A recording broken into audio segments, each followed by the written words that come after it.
There are two ways to do magic, maybe three. One way to do magic is to assert that you actually have supernatural powers, like Uri Geller. Another way to do magic is to assert that you've worked really hard to do something. And I would put Joshua J in that category.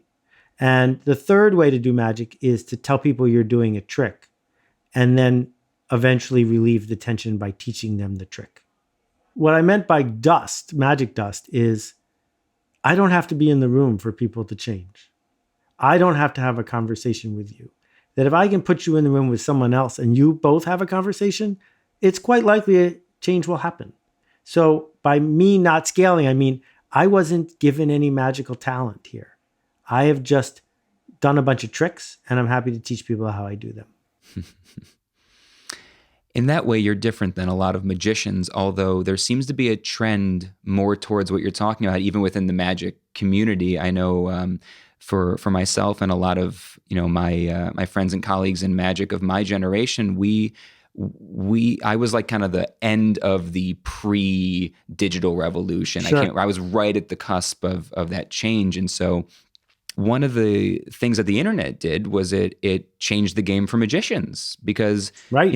When you see a magician live now, if you say, hey, how did you do that? By the time I'm halfway through saying I'm not allowed to tell you, they already found the answer on YouTube. Of course. So it's great that you mentioned Joshua J. I heard some rumoring, although I didn't know, that you actually did a project with him. Is that true? It is true, but no one has ever seen it, including me.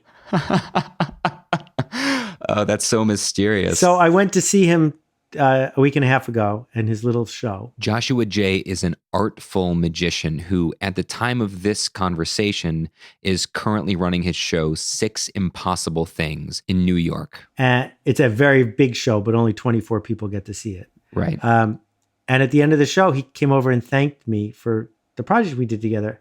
And I confessed to him, I remembered the project, but I didn't remember him. That I just knew some mysterious magician who I'd never heard of wanted to do a thing with me. And then it's been 5 years. So when I didn't hear back from him, I completely lost track of it.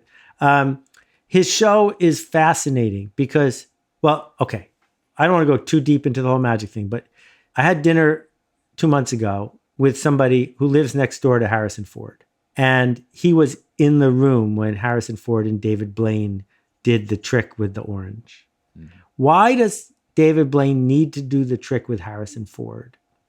And the answer is because obviously Harrison Ford is not a stooge, right? That obviously celebrity means that we are watching something super real, even though ironically celebrity is always fake. And the alternative is to do what Joshua J is doing, which is there's only 24 people in the room. So again, it has to feel real because I was only 6 feet away from him when he did the deck transfer.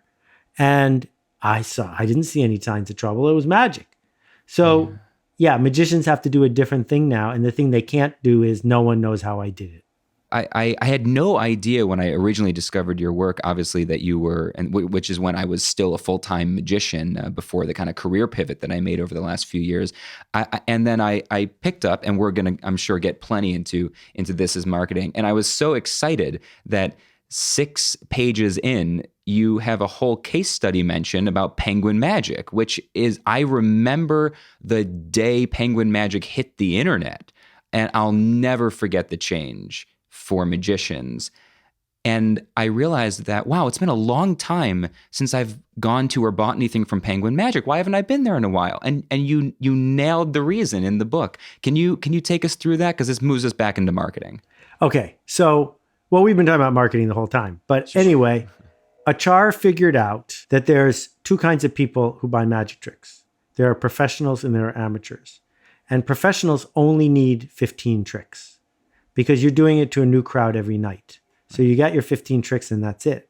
Amateurs need new tricks all the time because you only have 10 audience members and they're tired of you.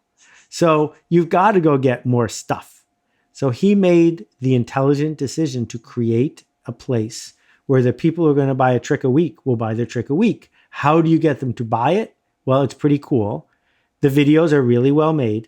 And the only way to find out how the trick is done is to buy it. So he creates tension the tension of how was that done. The magician can watch the video 10, 15, 20 times. And I have fallen into this trap. I have seen how it is done and then I have not bought it because I'm like, well, if it couldn't fool me, I don't even want it. But if I can't see how it's done, then I often buy it. And I've probably bought, 90 tricks from them at $20 each. That's a good customer. And so the argument that I make in the case study, if I hadn't found Penguin Magic, I would have had to invent them because it's such a perfect example of minimum viable audience, talking to the tribe, creating tension, elevating status roles, and on and on and on and on. And people say, I don't like when you talk about smallest viable audience. Well, smallest doesn't mean small. And in the case of Penguin, I am sure he makes enough money to buy himself a new Tesla every couple of weeks. He doesn't, but he could because it's not small. It's just smallest viable audience. I think your role model here is not Penn and it's not Teller. I think your role model here is Steve Cohen. And Steve Cohen takes a suite at the Waldorf and I don't know how many tickets do you think he sells? 50 tickets at a time? 50. That's it. He is the best in the world at what he does. There aren't very many people who are trying to do what he does, but he picked his smallest viable audience and that is where he lives. The thing that makes magicians frustrated is they think they have to work their way at the bottom, which means birthday parties for 4-year-olds, and work their way up. I don't think Steve Cohen ever once did a birthday party for a 4-year-old.